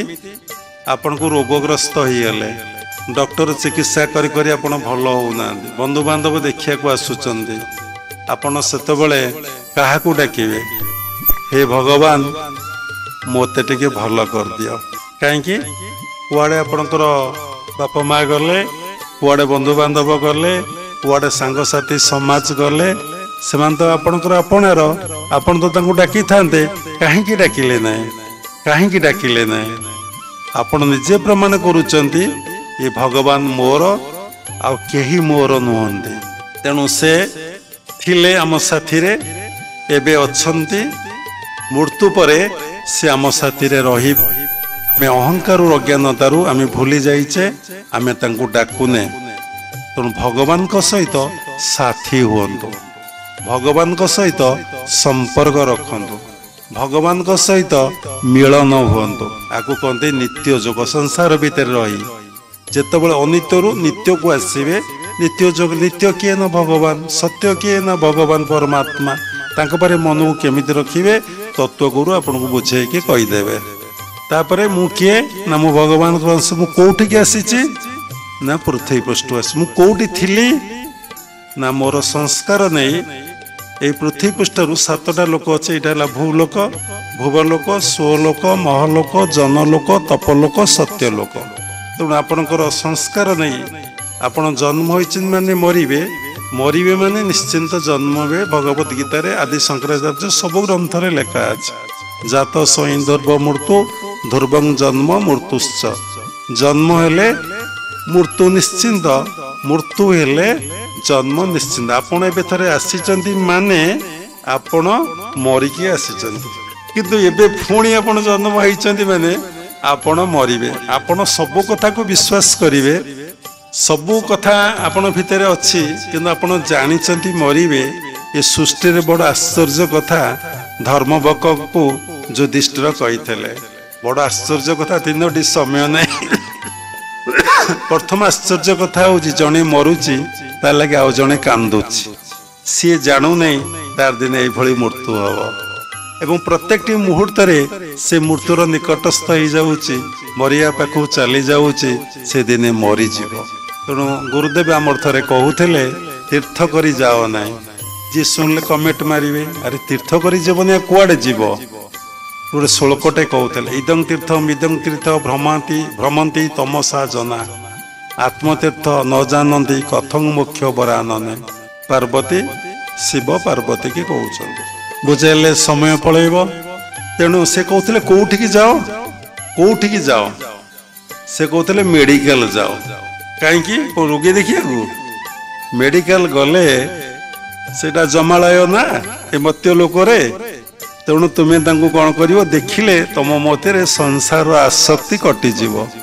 କିଏ ଓ କିଏ ଆ, କାହା ହାତ ବନ୍ଧା ହେଇଛି, କାହା ଗୋଡ଼ ବନ୍ଧା ହେଇଛି, କାହା ପେଟ ଚିରା ହେଇଛି, କାହାର ଛାତି ଚିରା ହେଇଛି, କିଏ ଏମିତି ପଡ଼ିଛି, କିଏ ସାଲାଇନ ଲାଗିଛି। ଆମେ ବହୁତ ଥର ମେଡିକାଲ ଯାଉ ଏ ଦୃଶ୍ୟ ଦେଖିବା ପାଇଁ। ଏବେ ଆଉ ଯାଉନୁ। ତାପରେ କହିଲେ ଆଉ ଗୋଟେ ଜାଗାକୁ ଯିବେ। କୋଉ ଜାଗାକୁ ଯିବେ? ଶ୍ମଶାନକୁ ଯିବେ। ଶ୍ମଶାନକୁ ଗଲେ ସେଇଠି ଆପଣ ଲୋକ ପୋଡ଼ାଟି ଦେଖିବେ। ଆମେ ପୁରୀ ଗଲେ ସ୍ୱର୍ଗ ଦ୍ୱାରରେ ପ୍ରତ୍ୟେକ ଥର ଯାଉ, ସମସ୍ତଙ୍କୁ ହାତ ଯୋଡ଼ି ପ୍ରଣାମ କରୁ। କେତେ ଲୋକ ସେଠି ପୋଡ଼ା ହେଲେଣି, ତାର ଆଦି ଅନ୍ତ ନାହିଁ। ସମସ୍ତେ ସେଠି ସମାନ। ଏତେ ଲୋକ ପୋଡ଼ା ହଉଛନ୍ତି ଶ୍ମଶାନରେ। ଶ୍ମଶାନ କାହିଁ ଉଚ୍ଚା ହେଇଯାଉନି? ଏତେ ଲୋକ ଶ୍ମଶାନରେ, ଲକ୍ଷ ଲକ୍ଷ ଲୋକ ପୋଡ଼ା ହେଲେଣି। କୋଉ କାଳରୁ ଶ୍ମଶାନ କାହିଁକି ଇଏ ହେଇଯାଉନି, ଉଚ୍ଚା ହେଇଯାଉନି? ଦେଖନ୍ତୁ, ସେ ଏଭଳି ଗୋଟେ ଭୂମି, ସେଠି ସମସ୍ତେ ସମାନ। ଶ୍ମଶାନ ସବୁବେଳେ ସମାନ। ଧନୀର ମୁଣ୍ଡ, କୋଟିପତିର ମୁଣ୍ଡ, ରାଜାଙ୍କ ମୁଣ୍ଡ, ରାଜେଶ୍ୱରଙ୍କର ମୁଣ୍ଡ, ସମସ୍ତଙ୍କର ମୁଣ୍ଡ କଣ ହବ ନା ସେଇଠି ପଡ଼ିବ। ତେଣୁ ଶ୍ମଶାନକୁ ଗଲେ ଆପଣଙ୍କ ଭିତରେ ବୈରାଗ୍ୟ ଆସିବ। ତେଣୁ ଆପଣ କୋଉଠି ଥିଲେ ନା 7ଟା ଲୋକ ଆପଣ ଯେମିତି କର୍ମ କରିଛନ୍ତି ଏ ଜନ୍ମରେ, ସେଇ ଅନୁସାରେ ଆପଣଙ୍କର ଲୋକ ପ୍ରାପ୍ତି ହବ। କୋଉ ଲୋକକୁ ଆପଣ ଯିବେ? ସେ ଅଦୃଷ୍ଟ ଶକ୍ତି ବା ପରମାତ୍ମା ପରମ ବ୍ରହ୍ମ କଣ କରିବେ ନା ଆପଣଙ୍କୁ ସେଇ ଲୋକରେ ରଖିବେ। ଏବଂ କ୍ଷଣ୍ୟ ପୁଣ୍ୟ ମତ୍ୟ ଲୋକା, ପୁଣି ପୁଣ୍ୟ କ୍ଷୟ ହେଲେ ଯିଏ ଯୋଉ ଗର୍ଭକୁ ଯିବ, ଯାହାର ସଂସ୍କାର ଯେମିତି, ସେ କଥା ପରମ ପିତା ପରମ ବ୍ରହ୍ମ କଣ କରିବେ ନା ଆପଣଙ୍କୁ ସେଇଠିକି ପେଲି ଦେବେ। ବୁଝିପାରିଲେ? ଆପଣ ଯାଇ ସେଇଠି ସେଇ ମାଙ୍କ ଗର୍ଭରେ, ସେଇ ଷ୍ଟେଟରେ, ସେଇ ପିତାମାତାଙ୍କ କୋଳରେ ସବୁ ବିଧି ନିର୍ଦ୍ଦିଷ୍ଟ। ଆକୁ ନିୟନ୍ତ୍ରଣ କରନ୍ତି କିଏ ନା ପରମ ପିତା ପରମ ବ୍ରହ୍ମ। ତେଣୁ ସେ ଆପଣଙ୍କୁ ସେଇଠିକି ପଠେଇଦେବେ। ବହୁତ ତତ୍ତ୍ୱପୂର୍ଣ୍ଣ କଥା ଗୁରୁଙ୍କ ସାନ୍ନିଧ୍ୟରେ ଆସିଲେ ଜାଣିବେ। ତାପରେ ଆପଣ ପୃଥିବୀ ପୃଷ୍ଠକୁ ଆସିଲେ। ପୃଥିବୀ ପୃଷ୍ଠକୁ ଆପଣ ଆସୁଛନ୍ତି କଣ ପାଇଁ? ବାରମ୍ବାର ଆସୁଛନ୍ତି, ବାରମ୍ବାର ଯାଉଛନ୍ତି। କଣ ପାଇଁ କି ନା ଯେପର୍ଯ୍ୟନ୍ତ ଆପଣ ପରମାତ୍ମା ପରମ ବ୍ରହ୍ମଙ୍କ ସହିତ ମିଳନ ନ ହୋଇଛନ୍ତି, ତାଙ୍କ ସହିତ ଲୀନ ନ ହୋଇଛନ୍ତି, ଆପଣ ଯୋଉଠୁ ଆସୁଥିଲେ ସେଇଠିକି ନ ଯାଇଛନ୍ତି, ଆପଣ ଆସିବେ ଯିବେ। ଏବଂ କର୍ମ ନେଇ ଆପଣଙ୍କୁ ସୁଖ ଆଉ ଦୁଃଖ, ପାପ ଆଉ ପୁଣ୍ୟ, ଭଲ ଆଉ ମନ୍ଦ ଆପଣ ଭୋଗ କରିବେ। ସେଥିପାଇଁ ଆପଣ ଦାୟୀ, କେହି ଦାୟୀ ନୁହନ୍ତି। ତାପରେ ପୁଣି କୁଆଡେ ଯିବେ ନା ଆପଣ ଯେମିତି କର୍ମ କଲେ ସେଇ ଅନୁସାରେ ଦେହ ଛାଡ଼ିଲା ପରେ ଆପଣ କାରଣ ଶରୀର ରହିକି ଯୋଉ ଲୋକରେ ରହିବା କଥା ସେଇ ଲୋକରେ ଆପଣ ରହିଲେ। ପୁଣି ପୁଣ୍ୟକ୍ଷୟ ହେଲେ ଆପଣ ପୁଣି ଆସିବେ। ଯଦି ଆପଣ ଭୂଲୋକ, ଭୁବଲୋକ, ସୁହଲୋକ, ମହଲୋକ, ଜନଲୋକ, ତପଲୋକ, ସତ୍ୟଲୋକ ପର୍ଯ୍ୟନ୍ତ ଆପଣ ଯାଆନ୍ତି, ଭଗବତ ଗୀତାରେ ଲେଖା ଅଛି ଆବ୍ରହ୍ମ ଭୁବନା ଲୋକା ପୁନରାବର୍ତ୍ତିନେ ଅର୍ଜୁନ ମାମୁର୍ପେତ ତୁ କୁନ୍ତୟେ ପୁନର୍ଜନ୍ମ ନ ବିଦ୍ୟତେ। ଯଦି ତୁ ବ୍ରହ୍ମଲୋକ ପର୍ଯ୍ୟନ୍ତ ଯାଉ ହେ ଅର୍ଜୁନ, ତୁ ଫେରି ଆସିବୁ। ଯଦି ତୁ ମୋ ସହିତ ମିଳନ ହବୁ, ମାମୁର୍ପେତ ତୁ କୁନ୍ତୟେ, ମୋ ସହିତ ମିଳନ ହବୁ, ପୁନର୍ଜନ୍ମ ନ ବିଦ୍ୟତେ। ତେଣୁ ପରମାତ୍ମା ପରମ ବ୍ରହ୍ମଙ୍କ ସହିତ ମିଳନ ନ ହେବା ପର୍ଯ୍ୟନ୍ତ ଆମେ ବ୍ରହ୍ମଲୋକ ପର୍ଯ୍ୟନ୍ତ ଗଲେ ମଧ୍ୟ ଆମେ ଫେରି ଆସିବା। ତେଣୁ ଆମେ ଯେମିତି କର୍ମ କରିବା, ସେଇ କର୍ମର ଫଳ ଗୁଡ଼ିକ, ସଂସ୍କାର ଗୁଡ଼ିକ ଆମ ସାଥିରେ ଚାଲିଯାଏ। କାରଣ କାହିଁକି ଯାଏ? କାରଣ ଆମ ସଂସ୍କାର କ୍ଷୟ ହେଇନାହିଁ ବୋଲି ଆମ ସହିତ ଯାଏ। ଯଦି ଆମେ ସଂସ୍କାରକୁ କ୍ଷୟ କରିଦେବା, ତାହେଲେ ଆମ ସହିତ କେବେ ସଂସ୍କାର ଆଉ ଯାଆନ୍ତା ନାହିଁ। କେତେବେଳେ ସଂସ୍କାର କ୍ଷୟ ହେବ? ଯେତେବେଳେ ଆମେ ପରମାତ୍ମା ପରମ ବ୍ରହ୍ମଙ୍କ ସହିତ ମିଳନ ହେଇଗଲେ ଆମ ସଂସ୍କାର କ୍ଷୟ ହେଇଯାଏ। ତେଣୁ ଆମେ ଆଉ ଆସିବା ନାହିଁ। ଯଦି ଆସିବା, ପରମପିତା ପରମ ବ୍ରହ୍ମ ଆମକୁ ବଟେଇବେ। ଆମେ କଣ କରିବା? ଏଠି ଆନନ୍ଦ ପ୍ରେମରେ ଭଗବାନଙ୍କୁ ଧ୍ୟାନ କରି, ଜପ କରି, ତାଙ୍କ ସହିତ ମିଳନ ହୋଇ ସଂସାର ମାୟା ତମକୁ ସ୍ପର୍ଶ କରିବ ନାହିଁ। ତୁମେ ଆନନ୍ଦରେ ଏଠି ଭଗବାନଙ୍କ ପ୍ରୀତ୍ୟାର୍ଥେ କର୍ମ କରି, ନିଃସ୍ୱାର୍ଥ ଭାବରେ ମାନବ ସେବା କରି, ତୁମେ ପୁଣି କଣ କରିବ? ପରମପିତା ପରମ ବ୍ରହ୍ମ ସହିତ ଲୀନ ହେଇଯିବ। ତେଣୁ ଏମିତି ଜନ୍ମ ମୃତ୍ୟୁର ରୋଟେସନ ଚାଲିଛି। এই জন্ম মৃত্যুর চক্রରୁ ବାହାରିବା ଏତେ ସହଜ ନୁହେଁ, ଏତେ ସାଧାରଣ କଥା ନୁହେଁ।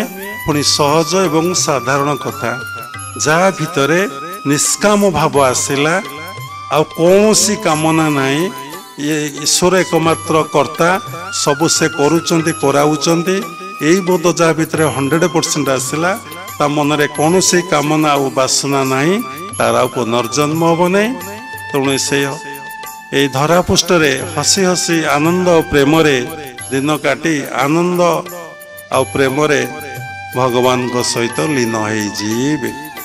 ଦେଖନ୍ତୁ ସତ କଥା କଣ, ଦେଖନ୍ତୁ ଚୈତନ୍ୟ ଦେବଙ୍କର ସ୍ଥୂଳ ଶରୀର କୁଆଡ଼େ ଗଲା ତାର ଏପର୍ଯ୍ୟନ୍ତ କୌଣସି ପ୍ରମାଣ ନାହିଁ। ଦେଖନ୍ତୁ ମୀରା ଯାଇଛନ୍ତି ଦ୍ୱାରିକା, ତାଙ୍କୁ ସମସ୍ତେ ଫେରେଇ ଆଣିବା ପାଇଁ ଯାଇଛନ୍ତି, କାରଣ ଏଠି କିଛି ରାଜବାଟ ଦେଇ ଛାଡ଼ିଛନ୍ତି, ରାଜବାଟରେ ବହୁତ ପ୍ରକାର ଅସୁବିଧା ଘଟଣା ଘଟିଛି, ତାଙ୍କୁ ଫେରେଇ ଆଣିବା ପାଇଁ ଚାହିଁଛନ୍ତି। ସେ କହିଛନ୍ତି ମୁଁ ଦ୍ୱାରିକାଧୀଶଙ୍କୁ ପଚାରି ଆସେ ଆଉ ମୁଁ ଯିବି କି ଯିବି ନାହିଁ। ସେ ଯେତେବେଳେ ଦ୍ୱାରିକାଧୀଶକୁ ଯାଇଛନ୍ତି, ମନ୍ଦିର କବାଟ ଦିଆ ହେଇଯାଇଛି, 3 ଘଣ୍ଟା ଚାଲି ଯାଇଛି, ମୀରା ଆଉ ମନ୍ଦିର ଭିତରୁ ବାହାରି ନାହାନ୍ତି। କବାଟ ଖୋଲି ସେବାୟତମାନେ ଦେଖିଲେ ମୀରା ନାହାନ୍ତି। ପ୍ରଭୁଙ୍କ ଦେହରେ ମୀରା ଲୁଗାର ଗୋଟେ କାନି ଟିକେ ଲାଗିଯାଇଛି। ତାହେଲେ ବିଜ୍ଞାନ କହୁ ମୀରା କୁଆଡ଼େ ଗଲେ? ଯଦି ପାଷାଣ ମୂର୍ତ୍ତି ଭଗବାନ ପାଷାଣ, ସେ କୁଆଡ଼େ ଗଲେ? ସେ ମୂର୍ତ୍ତି ଦେହରେ ଟିକେ ଲୁଗା କାନି କେମିତି ଲାଗିଗଲା? ତେଣୁ ଯେଉଁମାନେ ସେଇ ଜଗତରେ ସେଇ ସ୍ତରରେ ପହଞ୍ଚିଛନ୍ତି, ତାଙ୍କ ସ୍ଥୂଳ ଶରୀର କୁଆଡ଼େ ଯାଏ ତାର କେହି ଭେଦ ପାଆନ୍ତି ନାହିଁ। ସେଇଭଳି ଆପଣମାନେ ଏ କଥାର ସାର କଥା ହେଉଛି, ଆମେ ସଂସାରରେ ରହିଛେ, ଅନିତ୍ୟ ଯୋଗରେ ରହିଛେ, ଅନିତ୍ୟ ଯୋଗରୁ ନିତ୍ୟ ଯୋଗକୁ କେମିତି ଆସିବା?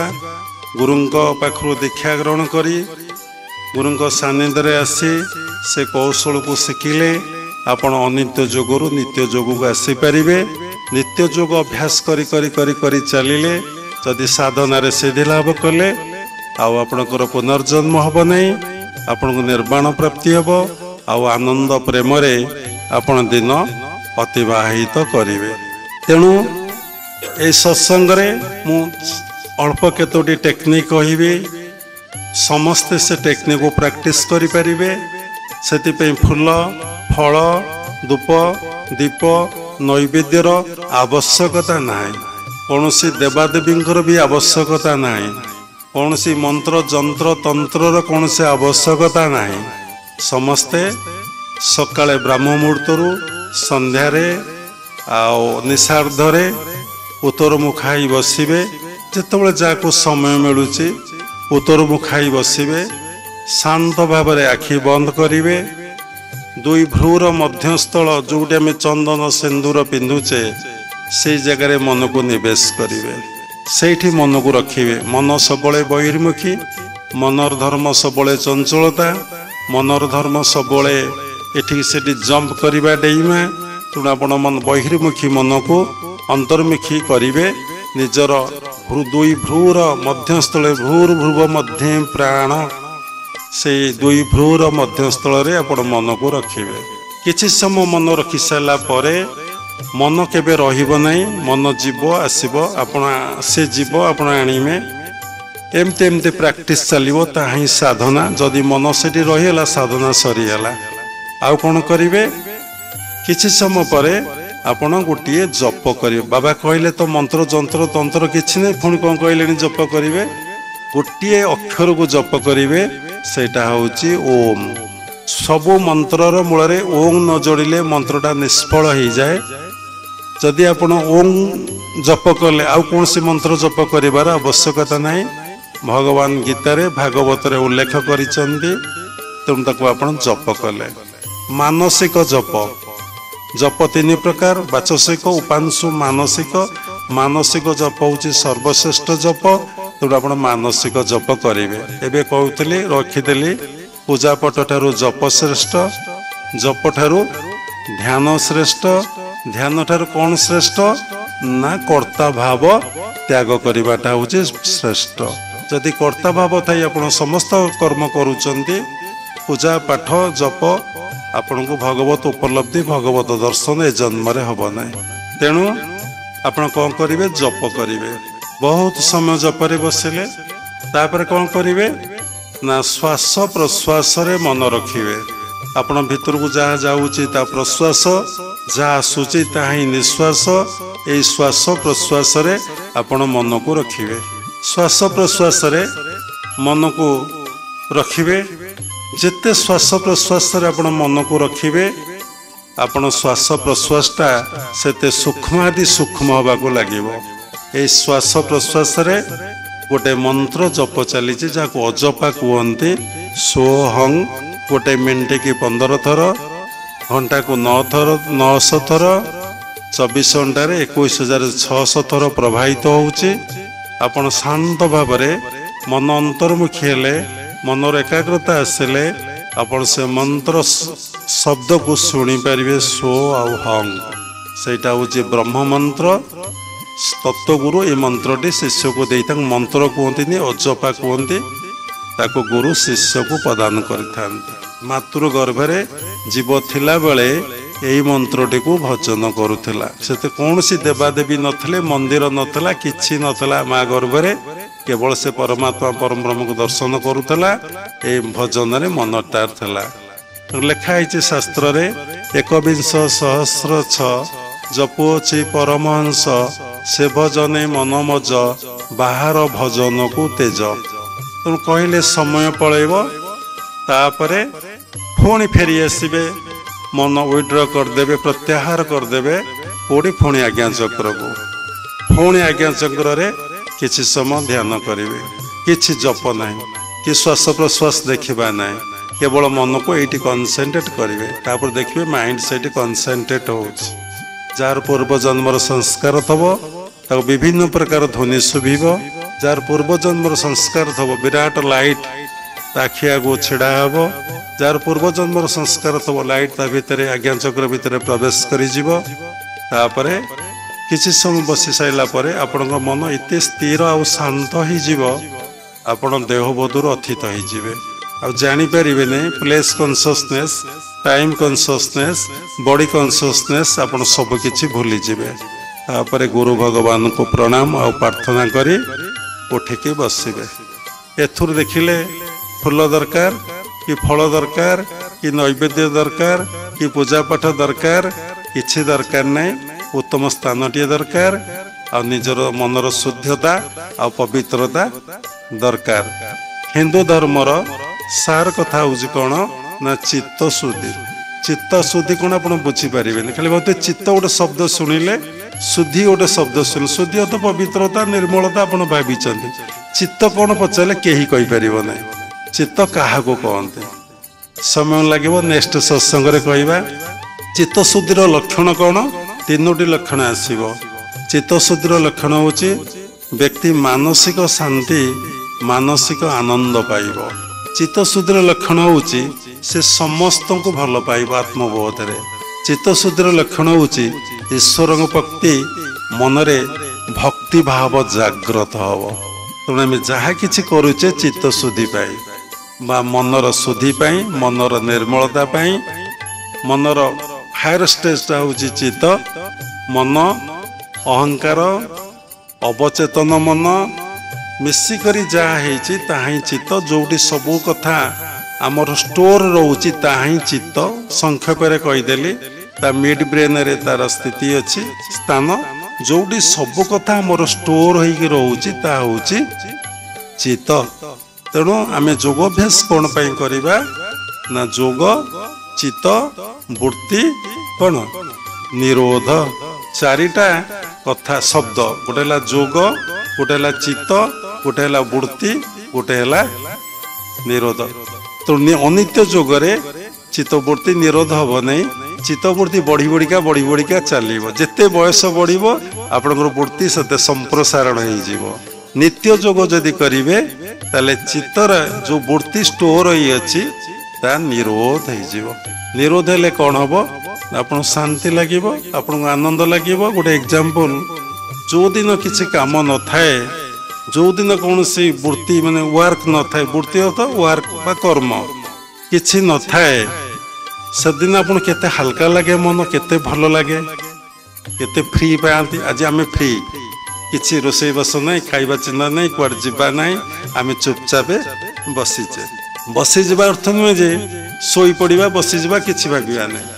ତେଣୁ ନିରୋଧ ହେଇଗଲେ मनरे कौनसी चिंता आसे नहीं, मनरे आनंद आसे आओ मन खाली खाली अनुभव हुए। तेणु जोग चित्त वृत्ति निरोध जदि नित्य जोग आपण करिवे आपण चित्तर समस्त वृत्ति गुड़िक कौन हम निरोध हो। जो चार्टा कथा कहली बसवे गुरु भगवान को प्रणाम करेंगे, आज्ञा चक्र को ध्यान करेंगे, ओंकार जप करेंगे, मानसिक श्वास प्रश्वास लक्ष्य रखिए, तापर आज्ञा चक्र को ध्यान करेंगे, तापर गुरु भगवान को प्रणाम करी उठिकी जीवे। साथी साथी उठी जीवे नहीं, चुपचाप बसवे। शरीर मन रे आउ गोटे प्रक्रिया आउ गोटे फ्लो आसी जाए, थट्स आसी जाए, बास शांत भाव टिके रेस्ट नहीं उठिकी आपण कर्म करेंगे। तेणु जदि सकाळे किछि समय आपण ध्यान रे बसिबे, संध्या बेले किछि समय आपण ध्यान रे जप रे बसिबे, आपण को मानसिक शांति मानसिक आनंद मिलिबो। अनेक विपद दुख जंत्रणा कष्टरू आपण मुक्ति पाइबे, देह सुस्थ रहिबो, मन सुस्थ रहिबो, आपण भितर आत्म उपलब्धि आत्मदर्शन हबो। आम जीवन सार्थक हबो, आम जन्म सार्थक हबो, आम पितामाता सार्थक हेबे। आमे आनंद प्रेम रे हसी हसी एठू विदाय नबा। सेतबेले आपण देखिबे कि सुंदर आहा कि आनंदमय अटे विशाल संसार, धन्य महाप्रभु महिमा तुमर अटे अनंत अपार। सृष्टिटा खाली आनंद रे परिपूर्ण आनंद रे परिपूर्ण आनंद रे परिपूर्ण बोली आपणकर बोध हबो। ये सृष्टिटा सत्य बोली नित्य बोली आपणकर बोध हबो। आ विशेष किछि कहबा नहीं, अल्प समय टिके ध्यान करिबा, तो समस्ते प्रसाद पाई घर को जीवे। शेष क्रियाजुग परंपरार समस्त गुरु मान को प्रणाम करुची, विश्वर प्रत्येक संप्रदायर गुरु मान को प्रणाम करुची। उपस्थित भगवत स्वरूपगण सबुरी भितर जगतर नाथ जगन्नाथ को उपलब्धि करी मो प्रणाम करुची। समस्ते आनंद प्रेम रे निज जीवन को अतिबाहित करंतु। हरि ओम तत्सत।